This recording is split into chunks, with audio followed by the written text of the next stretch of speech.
Hi everyone, welcome to An Abundance of Books. My name is Julia and today we're talking about the books that I am going to read in April. My intention with choosing this specific readathon for April is twofold. One on purpose and one kind of just a happy accident.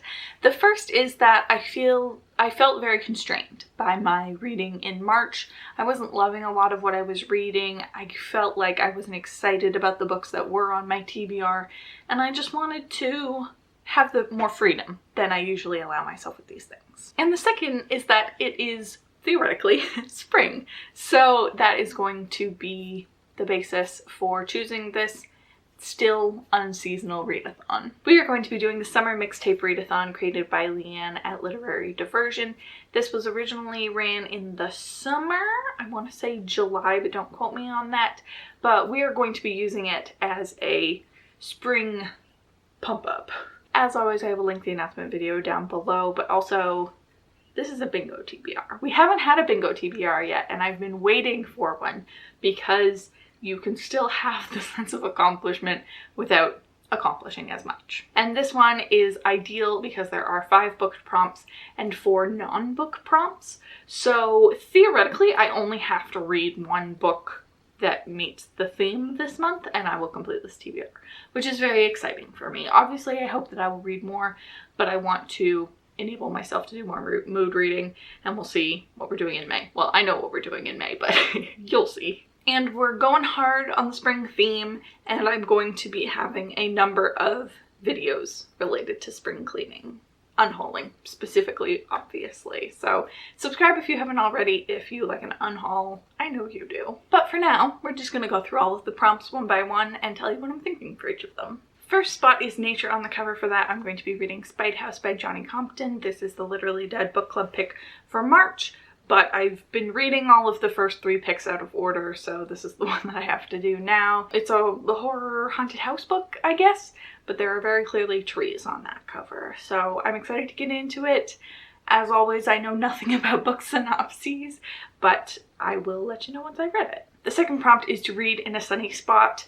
Living in Canada, that can be a little bit challenging in April, but I'm sure that we can figure it out at some point. And then the third prompt is a spicy book or a book about food. Now the problem is, I specifically don't like books about food, but I'm gonna pick one for this. It might get swapped out. If any of these books are gonna get swapped out, it's going to be this one. But that is A Certain Hunger by Chelsea G. Summers. This is about a woman who is a food critic and also a cannibal. I feel like this is one where my mileage may vary, and it'll either be a 5 or a 2. I truly believe that. Next prompt is self-care time. That's an easy one. Traditional, what looks like self-care doesn't necessarily work for me a lot of the time, but we will definitely be reading in the bath at some point. We will not.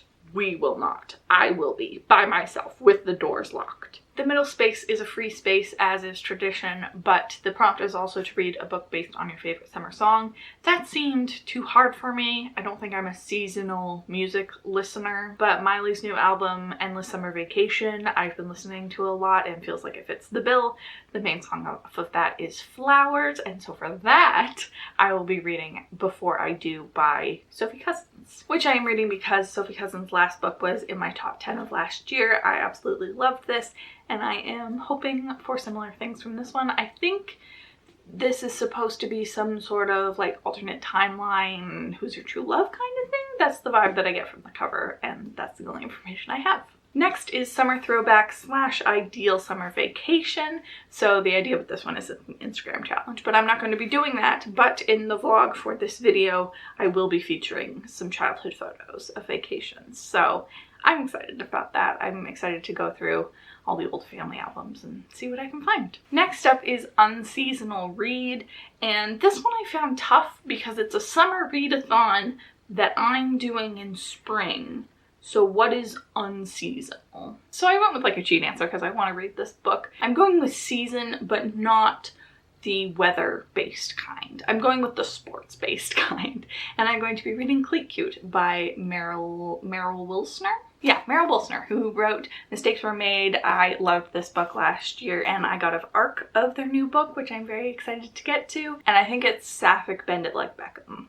No idea. Exciting. Then there's a movie night. It's supposed to be something summery. Literally can't think of a single movie set in summer. I just keep coming back to Frozen. Oh, but that is based in the summer. Haha, loophole. I'm sure at some point I will watch a movie where it is summer or spring, but summer, and I'll let you know about it. And then the final prompt is book set in a different country. I found that really hard because I'm from Canada, but I read mostly US and UK things, and rarely do I pay attention to where they're actually based. So I wanted to make this fit better for the intention of the prompt as I see it, and I'm going to be reading something translated. And that book is a man called Uve, or Uwe, by Fredrik Backman, who is Swedish, so I assume this is also set in Sweden. Maybe they do sweat. Translation by Henning Koch. And this just recently got a movie adaptation with Tom Hanks, but it's not called A Man Called Uwe, it's called A Man Who Is Sad. I don't remember. But I love Fredrik Backman, and I've been putting off reading this because I know it'll hurt me, but I recently bought it, so there's no excuse now, so yay. I'm trying to figure out which bingos I can potentially get off of this. Which ones do I feel confident about? I think across the middle will be really easy for me to get. I also think the left side will be pretty good. And probably diagonal from top left to bottom right.